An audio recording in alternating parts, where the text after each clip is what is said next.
I hear weird stories all the time, but I never thought I would have my own to share someday. This happened to me about a year ago when I was basically stranded in the middle of nowhere. I'm in a band, and anybody who's in a band knows the struggle can be real. There have been times when we've played in rooms that literally don't have another person in the building. You take show opportunities whenever you can get them. On this specific night, I drove about 2 hours from where I live to play a show in a small town. The other guys in the band offered to drive me, but I told them I would drive myself since I would be driving right from my other job. Because of my band obligations, normal jobs have always taken a back seat, and as a result, I'm broke. I sacrifice bills all the time so I can put gas in my car to drive to these shows.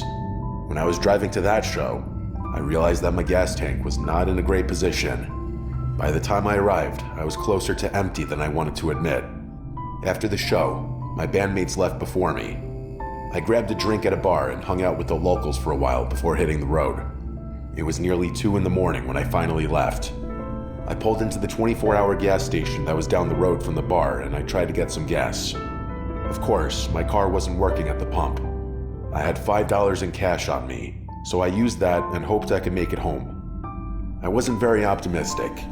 I did try texting my brother to see if he could Venmo me some extra money for gas and that I would pay him back. But since it was so late, he obviously didn't text me back. I started the long drive home, and I didn't make it very far, as you might expect. I ran out of gas, and I still had almost an hour left to drive.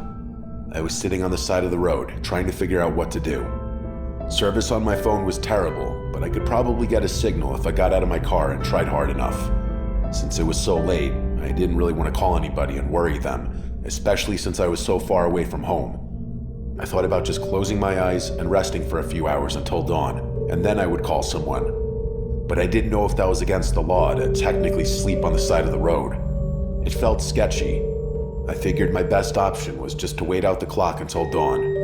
I could call my brother and we could figure something out. I tried pulling up YouTube on my phone, but it just wouldn't load properly because of the bad cell service. I felt so helpless just sitting there. It was a real eye-opener for me. I really needed to get my life in order. I was sitting in my car for about half an hour when I caught something out of the corner of my eye. I looked out of the passenger side window, and standing about 30 or 40 feet away from my car was a person with a hood on. They weren't moving or doing anything that was necessarily threatening, but it didn't make it any less terrifying. I don't care who you are or what you're doing.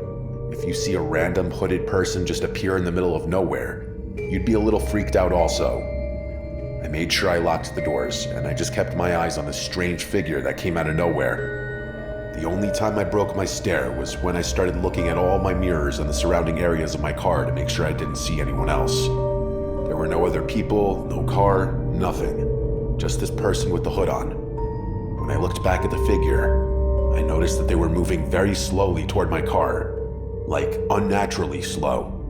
I never felt so helpless in my life. I was literally in a car and I couldn't just drive away. It was like being stuck in quicksand.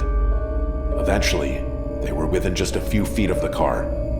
I couldn't exactly tell what they looked like in detail, but I could confirm that it was a young woman under the hood, probably in her 20s. I tried shouting at the girl with my window still completely rolled up, asking what she needed or if she was okay. She didn't answer. Even though I was freaking out a little bit, at the end of the day, I still felt somewhat safe because I was inside my locked car. When she was standing a few feet away, she stopped inching closer. Then she just stood outside the car. It was the most unnerving moment of my life. Every minute or so, I would continue shouting at the woman, offering help, but just like before, no response at all. This may sound crazy, but I was trying to ignore her. Since I was stranded on the side of the road, I couldn't drive, my phone wasn't really working, and I wasn't about to get out of my car. I just decided to leave her alone. I was trying to sing songs and mentally work on some chords while this strange woman just stood a couple feet away from me watching. Ignoring her proved to be harder than I thought.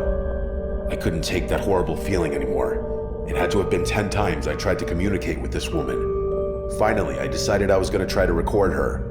I pulled up the camera on my phone and tried pointing it out the window even though it was super dark. As soon as I started recording out the window, the woman moved in closer and started banging on the passenger door and trying to open it. I wish I had kept recording, but the panic I felt in the moment caused me to freak out and drop the phone. It almost sounded like she was growling or grunting. The sound was weird, almost unnatural. All of this happened so fast, but I still tried to get a better look at the woman when she was beating on the door. She really did just look like a normal girl with blonde hair. She didn't look evil or monstrous. I wasn't going to wait for this woman to break my window and try eating my face. I grabbed my phone from the floor of the car, my keys, and grabbed my guitar from the back seat. I took a deep breath, unlocked my door, and ran as fast as I could down the road. While I was running away, I looked back, and the woman didn't chase me. I stopped running and looked at her. She was slowly walking in my direction, but not running after me or even breaking into my car. She was just walking in the same direction as me. I shouted at her one last time, asking what she wanted, but still no response at all. She just continued to walk in my direction. That was a big nope for me. I turned back around and just ran as fast as I could. I remember when I was driving to the show, I passed a good amount of nothing. Before all of the nothingness, there was a small town. I planned on running as far as I could in the direction of that town until dawn, and then I would call for help. I realized I could have called the police at any moment, but this didn't seem like a police call in my mind at the time, as stupid as that sounds. Where I come from, you avoid calling the cops whenever you can. It's an ignorant and stubborn characteristic, I know that. At 6 in the morning, I was finally approaching the small town. At the same time, I called my brother and told him what happened. He came to pick me up, and we took care of my vehicle. When we got back to my car, the back door was wide open. We looked inside the car, and nobody was inside and nothing was taken. I had some of my music equipment in the car, and she didn't take any of it. All she did was open the back door for some reason. My brother joked that she probably just wanted a place to sleep for the night, but my mind went somewhere much darker. I thought maybe she got into the back seat to hide, hoping that I would return to the vehicle that night. Obviously, I never saw this woman again. This is one of those stories that I'll unfortunately never have any type of concrete answer for. I've heard all the theories of what this woman wanted and what she was, and they all make sense. At the end of the day, I think it was just a strange, nomadic woman who happened to be wandering in this area I got stuck. I tried not to think of the possibility of what could have happened if she had somehow broken into the vehicle.